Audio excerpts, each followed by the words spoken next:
Hey everyone, my name's Jack. I'm a designer and video maker living in London, and today I'm going to be unboxing the Google Pixel 5. I'm also going to be doing my first impressions and kind of a few opinions just on the device as I open it and take a look at it. I'll probably test out some features as well, such as the reverse wireless charging, because I think that's pretty cool. Right, so pulling the peel tabs. So a lot of people are talking about the Google Pixel 5 this year, mainly because of its lower price. Google seemed to be taking a different angle at their flagship for this year, which is fine for me. I've been a Pixel user for 3 years. I have the Pixel 2, and then before that I used like Google Nexus phones. So a lower price is good for me because I was probably going to buy it anyway. So I should probably preface this video that I am very biased about Pixels. I think they're sick. So here it is. I got the black version, as you can see. Because I'm putting a case on it, I didn't go for the sage version just because I thought like little hints of green showing through the case weren't going to kind of look that great. But yeah, it's a pretty cool looking device.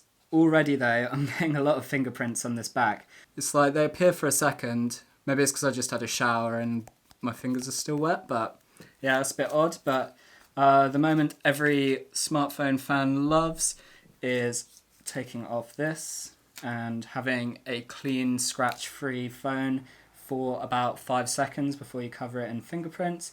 I'm slightly interested just to see what else they've included in the box, because a big talking point at the moment is Apple getting rid of the plug for their phone and also making the box extremely thin. This isn't exactly a massive box. So just to see how much box sizes have changed in the past 3 years, this is the Pixel 2 XL box on the right and the Pixel 5 box on the left, and not really a big difference. So I think what Apple have done is kind of they're doing on their own. I don't think Google have followed this year.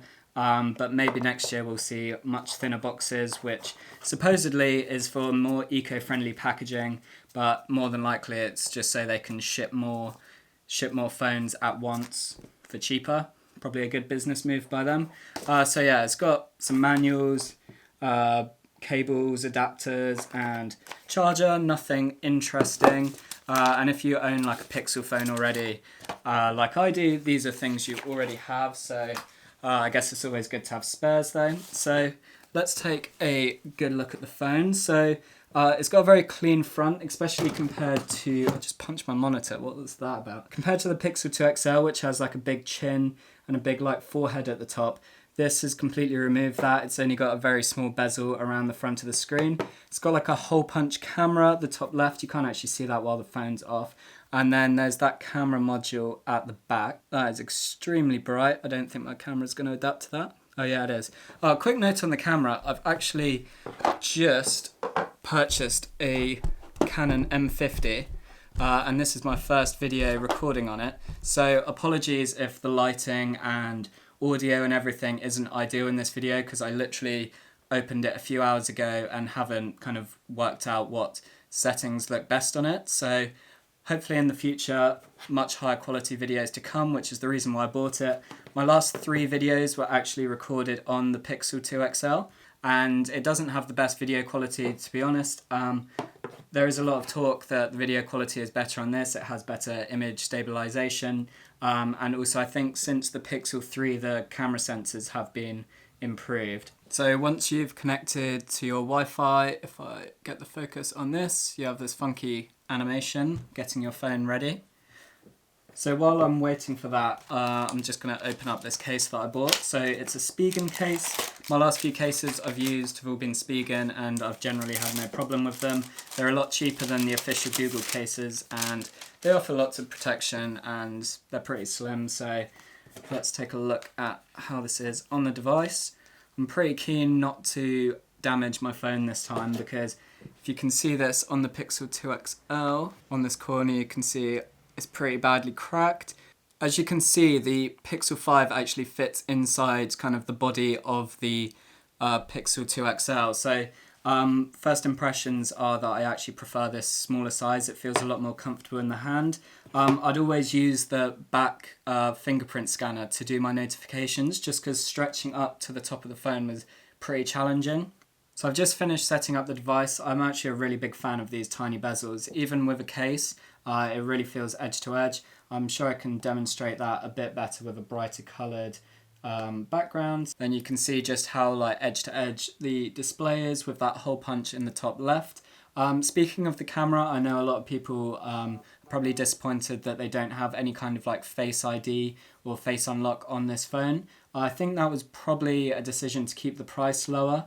I also wonder if maybe, because this year a lot of people are wearing kind of masks and stuff, a fingerprint scanner might be a bit more useful, especially when going out and about. For me, it's not a massive issue because I haven't actually owned a phone with a Face Unlock, but maybe if someone's coming from the Pixel 4 or maybe from an iPhone, they'll really miss that feature. So a few things I want to try out just because they're kind of exciting for me. One's the reverse wireless charging. So I've got my Samsung Galaxy Buds Plus here, and I'm just going to place them on the back, and they don't seem to be charging. Maybe that's because I'm using a case. I'd be a bit disappointed if it didn't work through the case.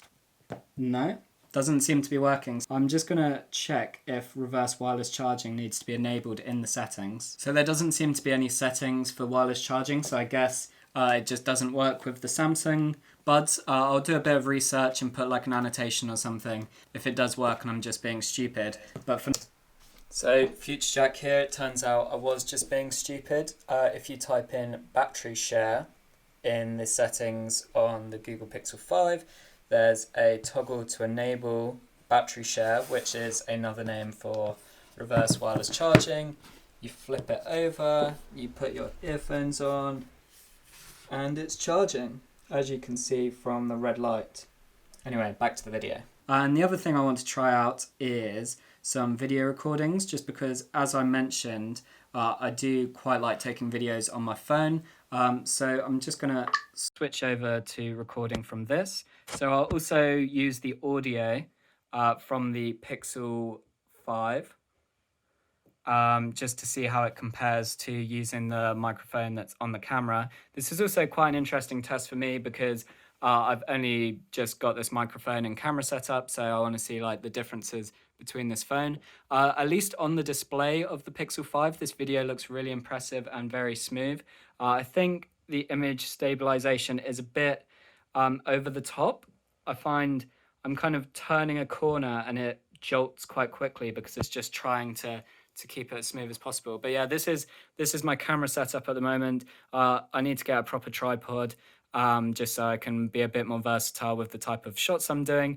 I've also got a lot of mess. You don't want to see what's kind of behind me on my bed. It's just a bunch of empty boxes. But yeah, it looks good. Like very, very over the top image stabilization, but wow, that is a very close focus.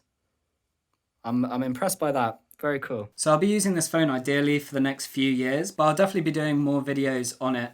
I'm more than likely going to kind of do a video about Google's like 3-year software update cycle. So I'll probably take these two phones, kind of look how the Pixel 2 XL is doing after 3 years of software updates, see if you can kind of keep on using this for more years to come, or if 3 years is the ideal time in the Pixel lineup to upgrade. I'll probably also do a full review, and maybe further down the line I'll do a kind of 6 months later video about the Pixel 5. Lots of videos to come about the Pixel 5, so if you're interested in that, please do subscribe. But that's enough rambling from me. Thank you very much for watching this video, and hopefully I'll see you in the next one.